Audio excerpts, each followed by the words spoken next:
আচ্ছা, আপনার জন্ম কোথায়? জন্ম কলকাতায়, ঠনঠনে কালীবাড়ির পাশেই শঙ্কর ঘোষের লেনে। হ্যাঁ, মহারাজ, হ্যাঁ। আপনার বাবা মার নাম কি? বাবার নাম হচ্ছে প্রভাষচন্দ্র চট্টোপাধ্যায়। আর মার নাম হচ্ছে যোগমায়া দেবী। আমরা 5 ভাই ছিলাম, বোন ছিল না।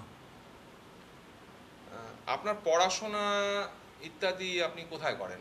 আমি পড়াশোনা কলকাতায় করেছিলাম, তারপরে চন্দ্রনগরে করেছিলাম। এখানে এসে আর বিশেষ করিনি।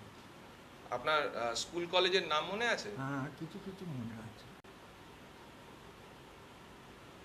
স্কুল ছিল রানী ভবানী স্কুল, আর কলেজ ছিল সাউথ সুবারবান কলেজ।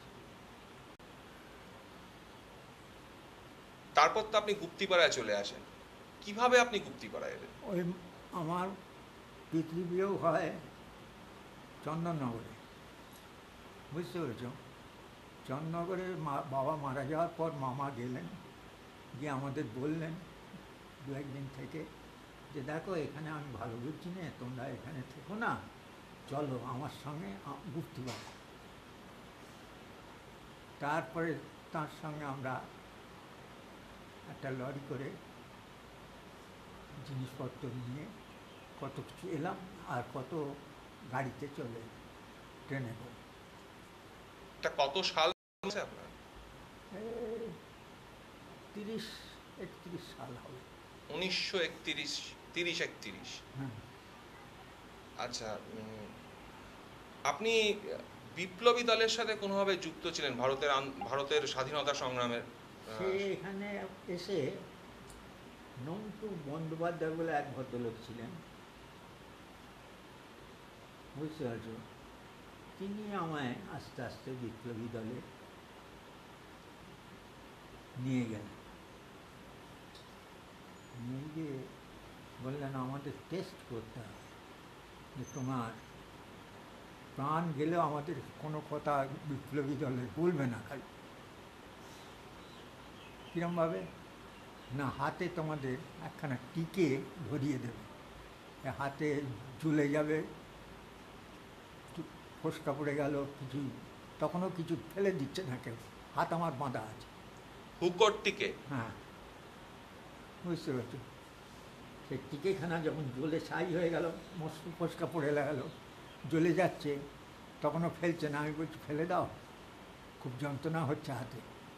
তো বলে পুড়ে যাক না, হাড়খানা পুড়ে যাক, তুমি বলো কি কোথায় কী করেছো। আমি বললাম কী করেছি আমি, এরকম পানিশমেন্ট কেন আমায় দিচ্ছ? না, তোমায় পরীক্ষা করার জন্য দেওয়া হচ্ছে। বিপ্লবী দলে যে তুমি ঢুকবে, আমাদের গোপন কথা তুমি তো হয়তো বের করে দিলে পুলিশের কাছে, আরও অনেক পরীক্ষা আছে, এরপরে করা হবে, আজকে এই প্রথম তোমায় পরীক্ষা করা হচ্ছে। তো এই পরীক্ষা আপনার কার হাতে হয়েছিল বলেন? কি নাম তার? নন্টু বন্দ্যোপাধ্যায়। নন্তু বন্দ্যোপাধ্যায়। হ্যাঁ। তারপর আস্তে আস্তে আপনার বিপ্লবী দলে অভিজ্ঞতা কি হতে থাকলো, মানে কি ধরনের এই চারিদিকে যেতে লাগলাম, কীভাবে ডাকাতি করতে হয় লোকের বাড়িতে গিয়ে। খুব বড় লোক, আমরা 4 জনে গেলাম, 4টি বন্ধু গাড়ি নিয়ে, কি 5টি বন্ধু গাড়ি নিয়ে একটি গাড়িতে বসে রইল স্টার্ট দিয়ে, আর 4 জনে একে একে ঢুকে গেলাম। গিয়ে দেখলাম দরওয়ানের হাতে বন্দুক, তাদের বন্দুকটা ভালোভাবে বন্ধুভাবে নিয়ে নিলাম, নিয়ে ওপরে আস্তে আস্তে উঠে গেলাম, গেলে বললাম মায়েদের যে আমরা এরকম এসেছি, আমাদের কিছু খেতে দিন, খুব খিদে পেয়েছে, আর আপনারা সব আপনাদের গয়নাগুলো খুলে দিন, গরিব দুঃখীর মঙ্গলার্থে।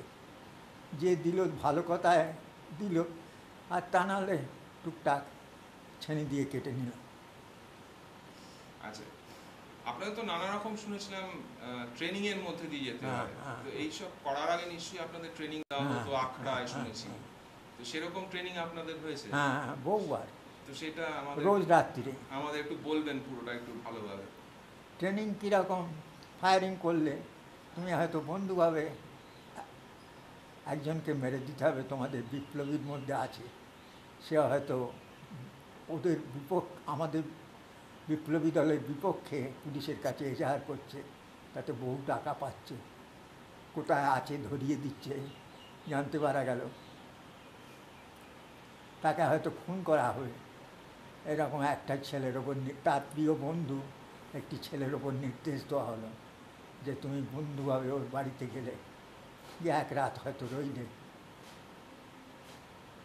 একদিন রইলে, দেখলে ওর মুভমেন্ট কীরকম, কেউ আসে কিনা ওর কাছে, সব কিছু দেখে যখন দেখলে হ্যাঁ শিওর তুমি যে অন্যায় করছে, পুলিশ আসছে, তোমাকে কিন্তু চিনতে পারছে না, জিজ্ঞেস করছে ওকে একে, না এই আমার বন্ধু, ও বলছে না বিশেষ।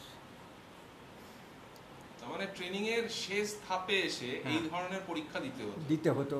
আবার নিয়ে গিয়ে তাকে বলতাম চান করতে যাই বলে তাকে নিয়ে গিয়ে নদীতে ফেলে দিলাম, গুলি করে ভাসিয়ে দিলাম, দিয়ে আমি চলে গেলাম আখড়ায়, যে কার্যোদ্ধার হয়ে গেছে। হ্যাঁ, এ তো অনেক পরের দিকে। প্রথম দিকে গিয়ে তো মানে আমরা যেগুলো শুনেছি যে অস্ত্রবিদ্যা, হ্যাঁ রচনা, হ্যাঁ, এই ধরনের ওগুলো তো আগেই শিখিয়ে দেওয়া হয়।